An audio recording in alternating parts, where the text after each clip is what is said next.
अस्सलाम वालेकुम नाजरीन, welcome to my YouTube channel.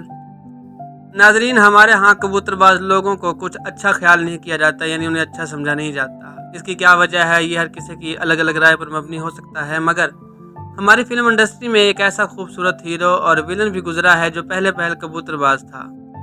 उस हीरो को दुनिया पाकिस्तान फिल्म इंडस्ट्री की माया नाज अदाकार यूसुफ खान के नाम से जानती है। यूसुफ खान वो वाहिद हीरो हैं जिन्होंने अदाकारा सबिया खानम से लेकर मौजूदा दौर की नामवर हीरोइन साइमा नूर के साथ भी काम किया है। तो आज की इस वीडियो में हम फिल्म स्टार यूसुफ खान की फिल्मी और ज़ाती ज़िंदगी के बारे में बात करेंगे। तो नए आने वाले दोस्तों से गुजारिश है कि हमारे चैनल को सब्सक्राइब कर लें। बहुत शुक्रिया। यूसुफ खान 10 अगस्त 1931 को मशरकी पंजाब के शहर फिरोजपुर में पैदा हुए।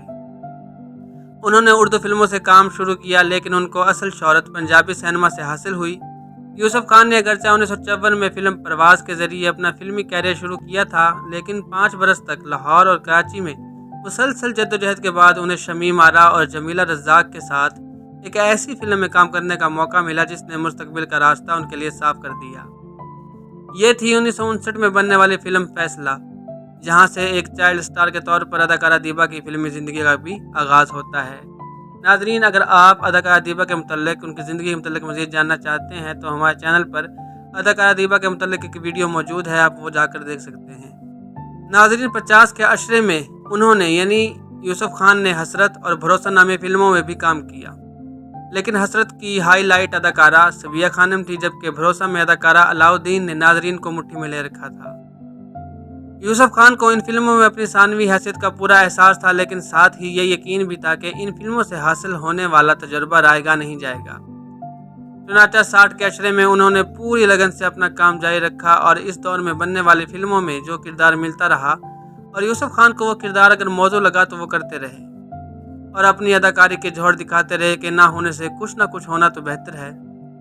अब फिल्म साजों पर यह वाज़ेह हो गया था कि वो उर्दू और पंजाबी में यकसा महारत के साथ अदाकारी कर सकते हैं। 70 की दहाई यूसुफ खान के फ़नी अरूज का ज़माना था। इस दौर के अहम तरीन फिल्म ज़िद्दी थी।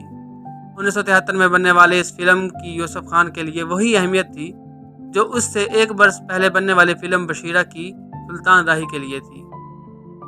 जिस तरह बशीरा के बाद सुल्तान राही फिल्म साजों की निगाहों का मरकज़ बने, इसी तरह ज़िद्दी के बाद फिल्म साजों ने यूसुफ खान की शख्सियत को बुनियाद बनाकर उनके लिए किरदार लिखवाने शुरू कर दिए। 80 की दहाई में रिलीज़ होने वाली यूसुफ खान की मशहूर फिल्मों में अल्लाह रखा, निज़ाम डाकू, रुस्तम ते खान, झोरा, धीरानी, किस्मत और गुलामी शामिल हैं। 90 की दहाई में यूसुफ खान का फ़न पुख्तगी की आखिरी मंजिल को पहुँच चुका था और आसमान, खुदा गवाह, बुत शिकन, बेताज बादशाह, आन मिलो, सजना और उमर मुख्तार जैसी फिल्में उनकी मुंतज़र थीं। निस्फ सदी तक लॉलीवुड पर छाए रहने वाले मारूफ पाकिस्तानी अदाकार यूसुफ खान का मलका तरन्नुम नूर जहाँ के साथ स्कैंडल बहुत मशहूर हुआ, जिसके दौरान दोनों ने एक साथ अदायगी हज का मुकद्दस फरीज़ा भी सरअंजाम दिया था। नाजरीन, आधी सदी के फिल्मी सफ़र के दौरान यूसुफ खान ने कई उतार चढ़ाव देखे। चूँकि फिल्मी ज़िंदगी और स्कैंडल लाज़िम मलज़ूम समझे जाते हैं, इसलिए यूसुफ खान भी इससे मुस्तस्ना नहीं थे। मलका तरन्नुम नूर जहाँ के साथ उनकी दोस्ती जब गहरे ताल्लुकात में तब्दील हुई तो फिल्म इंडस्ट्री में चहमगोइयाँ होने लगी। जब दोनों एक साथ हज पर गए तो कौमी अखबारात में शह सुर्खियों के साथ ये खबर शाया हुई कि नूर जहाँ और यूसुफ खान की शादी हो गई है। बहरहाल, जब दोनों ने इसकी तरदीद की तो आहिस्ता आहिस्ता इस अफवाह ने भी दम तोड़ दिया।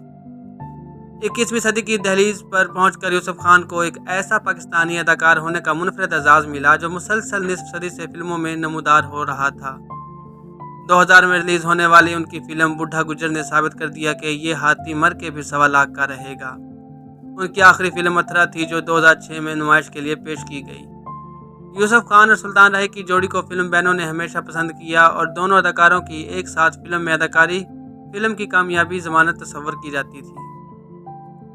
यूसुफ खान के वालिद पेशे के लिहाज से एक कलेक्टर थे और वह कलेक्टर की पावर को अच्छी तरह जानते थे, इसलिए हर बाप की तरह उनकी भी ये ख्वाहिश थी कि यूसुफ खान भी कलेक्टर बनकर बड़ा आदमी बने। मगर यूसुफ खान एक्टर बन गए। फिल्मी दुनिया में आने की वजह से यूसुफ खान के वालिद उनसे नाराज़ भी हुए। एक दिन यूसुफ खान ने अपने वालिद को एक अनोखी बात सुनाकर मना लिया था। वो बात कुछ ऐसी थी कि यूसुफ खान ने अपने वालिद से कहा कि आप मुझे कलेक्टर बनाना चाहते थे और मैं एक्टर बन गया। दोनों में जो चीज़ मुश्तरक है या यकसा है वो है टर, क्योंकि कलेक्टर के आखिर में भी टर आता है और एक्टर के आखिर में भी टर आता है। تو اس لیے میں نے کچھ نہ کچھ تو آپ کے مطابق کیا ہے۔ یہ بات سن کر یوسف خان کے والد ہنس پڑے اور انہیں اداکاری کی اجازت دے دی۔ یوسف خان نے اپنی فنکارانہ زندگی میں لاتعداد اعزازات بھی حاصل کیے، جن میں 2006 میں حکومت پاکستان کی جانب سے عطا کردہ صدارتی تمغہ برائے حسن کارکردگی سر فہرست ہے۔ انہوں نے فلم ضدی، جبرو اور بش شکن اور فلم خدا گواہ میں بہترین اداکاری پر نگار ایوارڈ بھی حاصل کیے۔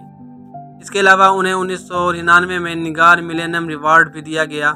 یوسف خان ایک طویل عرصہ تک فلمی فنکاروں کے تنظیم مووی آرٹسٹ ایسوسی ایشن آف پاکستان کے رہنما بھی رہے۔